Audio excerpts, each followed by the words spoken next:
Bismillahirrahmanirrahim. Assalamualaikum warahmatullahi wabarakatuh. Pikiran tentang nasib akhir makhluk hidup terkadang terbesit dalam benak kita. Kondisi manusia setelah bangkit dari kematian, ketika semua makhluk hidup kembali dikumpulkan di hari kiamat, menjadi pertanyaan bagi kita dan juga menjadi sebab kekhawatiran yang sering menghantui pikiran. Ada satu tahapan yang akan menjadi tahapan terpenting bagi manusia, di mana pada waktu tersebut dia akan mendapatkan kepastian apakah dia termasuk dari penghuni surga ataukah termasuk orang-orang yang merugi yang akan masuk ke dalam neraka. Tidak ada satupun dari ciptaan Allah Subhanahu wa taala yang diabaikan oleh Allah Subhanahu wa taala. Bahkan hewan-hewan dengan segala jenis dan bentuknya akan dikumpulkan kembali di hari kiamat, dan Allah Subhanahu wa taala akan memberikan kepada mereka kesempatan untuk saling membalas. Yang kemudian Allah Subhanahu wa taala akan berfirman setelah itu, "Kuni turaba," jadilah debu. Begitulah semboyan yang ditegakkan di hari kiamat, di mana Allah Subhanahu wa taala berfirman, "La zulmal yaum," tidak ada kezaliman sedikit pun pada hari ini. Begitu pula dengan anak-anak, mereka juga akan mendapatkan keputusan tentang nasib mereka di hari kiamat. Bagaimanakah nasib anak-anak orang yang beriman ataupun anak-anak orang-orang musyrik yang meninggal ketika mereka masih kecil? Bagaimanakah keputusan yang diberikan oleh Allah Subhanahu wa taala bagi mereka di hari kiamat? Silahkan simak video ini sampai selesai untuk mendapatkan jawabannya.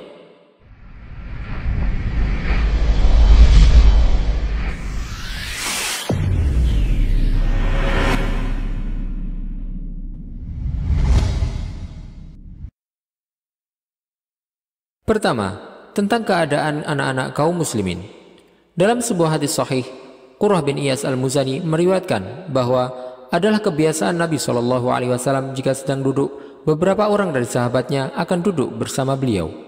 Di antara mereka ada seorang yang memiliki anak kecil yang mendatanginya dari belakang punggungnya, lalu dia pun mendudukkannya di depannya.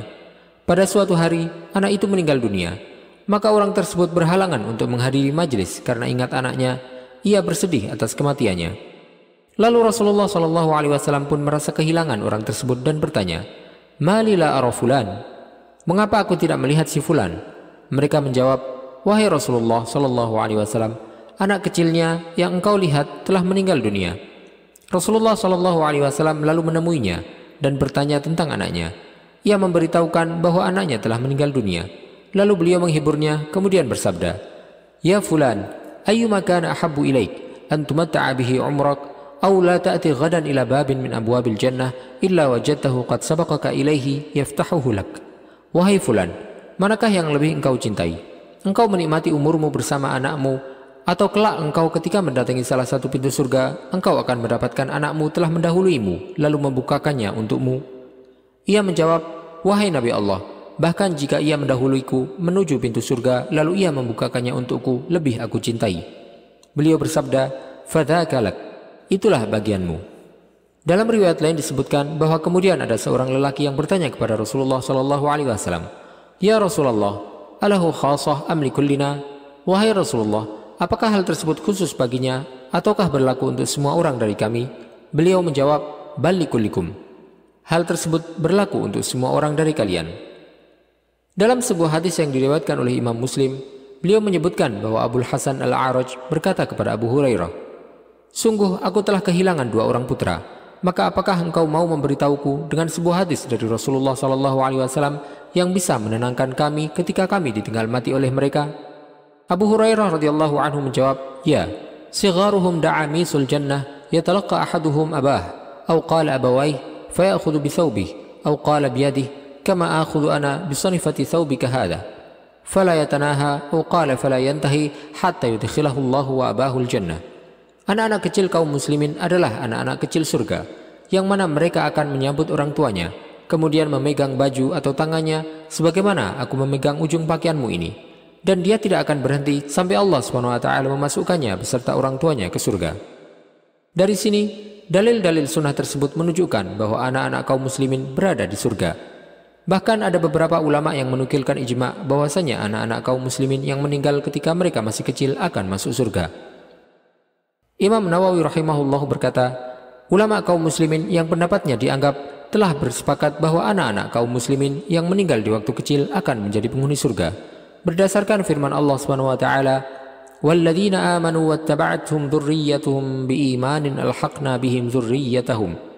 Dan orang-orang yang beriman beserta anak cucu mereka yang mengikuti mereka dalam keimanan, kami pertemukan mereka dengan anak cucu mereka di dalam surga. Dalam sebuah hadis yang diriwayatkan oleh Abu Hurairah, Rasulullah SAW bersabda, "Atfalul mu'minina fi jabalin fil jannah, yakfuluhum Ibrahim wa Sarah, hatta yaruddahum ila abaihim yaumal qiyamah." Anak-anak kecil kaum mukminin berada di sebuah bukit di surga. Mereka akan dirawat oleh Nabi Ibrahim dan Sarah sampai mereka dikembalikan kepada orang tua mereka di hari kiamat. Mereka akan memberikan syafaat bagi orang tua mereka di hari kiamat agar orang tua mereka bisa masuk surga. Rasulullah SAW juga bersabda dalam sebuah hadis yang diriwayatkan oleh Imam Ahmad, "Yuqalu lil wildan yaumal qiyamah, udkhulul jannah." Qala fayaqulun, "Ya Rabbana, hatta yadkhula aba'una wa ummahatuna." Anak-anak kecil di hari kiamat akan dipanggil, "Masuklah kalian ke surga." Mereka pun menjawab, "Tidak, wahai Rabb kami, sampai ayah dan ibu kami juga masuk surga." Maka akhirnya Allah SWT berfirman, "Udkhulul jannata antum wa aba'ukum." Masuklah kalian bersama orang tua kalian ke dalam surga. Adapun tentang anak-anak orang kafir, para ulama berbeda pendapat dalam beberapa pandangan. Pendapat yang pertama berkesimpulan bahwa mereka akan masuk surga. Ada pula yang menganggap bahwa mereka adalah termasuk penghuni A'raf, yang berarti pada akhirnya mereka juga akan masuk surga. Karena demikianlah yang akan didapatkan oleh para penghuni A'raf pada akhirnya. Mereka mendasarkan pendapat tersebut dari sebuah hadis yang diriwayatkan oleh Imam Bukhari dalam kitab sahihnya, bahwa ketika Rasulullah SAW melihat Nabi Ibrahim alaihissalam di surga, sedangkan di sekeliling beliau ada anak-anak kecil, para sahabat bertanya, "Ya Rasulullah, wa auladul musyrikin." Wahai Rasulullah, apakah juga anak-anak kaum musyrikin? Beliau menjawab, "Wa auladul musyrikin," dan juga anak-anak kaum musyrikin. Para ulama yang berpendapat bahwa anak-anak kaum musyrikin juga akan masuk surga tersebut juga mengambil kesimpulan dari firman Allah SWT, "Wa ma kunna mu'adzibina hatta nab'atsa rasula." Kami tidak akan menyiksa sebelum kami mengutus seorang rasul. Pendapat ini pula lah yang dipilih oleh Imam Bukhari. Hanya saja anak-anak orang-orang musyrik tidak akan bisa memberikan syafaat kepada orang tua mereka. Allah SWT berfirman tentang keadaan orang-orang musyrik, "Fama tanfa'uhum syafa'atus syafi'in." Maka tidak berguna lagi bagi mereka syafaat atau pertolongan dari orang-orang yang memberikan syafaat. Pendapat kedua menyebutkan bahwa mereka akan masuk ke dalam neraka, berdasarkan pada sebuah hadis yang diriwayatkan oleh Abdullah putra Imam Ahmad rahimahullah. Tetapi hadis tersebut adalah hadis yang dhaif, di mana disebutkan, "Wa innal musyrikina wa auladahum finnar." Sesungguhnya orang-orang musyrik dan anak-anaknya berada di neraka. Pendapat ketiga menyebutkan bahwa mereka akan diberikan ujian di akhirat. Yang mentaati Allah akan masuk surga, sementara yang tidak taat akan masuk neraka. Dan pendapat ini merupakan pendapat mayoritas ulama. Ujian tersebut berupa akan didatangkannya api, dan mereka diperintahkan untuk masuk ke dalamnya. Siapa yang memasuki api tersebut, api itu akan terasa dingin dan tidak melukai mereka sedikit pun. Dan yang tidak mau memasukinya akan diberikan azab. Para ulama berpegang pada sebuah hadis yang diriwayatkan oleh Anas bin Malik radhiyallahu anhu, di mana Rasulullah SAW bersabda, "Yu'ta bi arba'atin yaumal qiyamah, bil maulud wa bil ma'tuh wa biman mata fil fatrah wa bi syaikhil fani, kulhum yatakallamu bi hujjatih, fayaqulu Rabbu tabaraka wa ta'ala li'unuqin minan nar, abriz, fayaqulu lahum, inni kuntu ab'athu ila ibadi rusulan min anfusihim wa inni rasulu nafsi ilaikum, udkhulu hadih." فيقول من كتب عليه شقاء يا رب أين ندخلها ومنها كنا نفر قال ومن كتب عليه السعادة يمضي فيقتحم فيها مسرعا قال فيقول الله تبارك وتعالى أنتم لرسلي أشد تكذيبا ومعصية فيدخل هؤلاء الجنة وهؤلاء النار.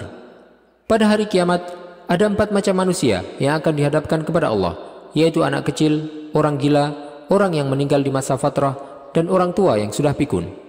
Masing-masing membela diri dengan alasannya sendiri-sendiri. Kemudian Allah SWT berfirman kepada ujung neraka, "Nampakkanlah dirimu." Kemudian Allah SWT berfirman kepada orang-orang tersebut, "Aku telah mengutus para rasul kepada hamba-hambaku dari kalangan mereka sendiri, dan kini aku akan mengutus untuk kalian. Masuklah ke dalam api tersebut." Orang yang telah ditakdirkan akan celaka, dia berkata, "Wahai Tuhan, bagaimana mungkin kami akan memasukinya, padahal justru kami lari darinya?" Sedangkan orang yang ditakdirkan akan mendapatkan kebahagiaan, dia akan berjalan dan masuk ke dalam api tersebut dengan segera. Allah SWT kemudian berfirman kepada orang-orang yang tidak taat tersebut, "Kalian jauh lebih ingkar dan durhaka kepada Rasul-Rasulku jika kalian menemui masa mereka."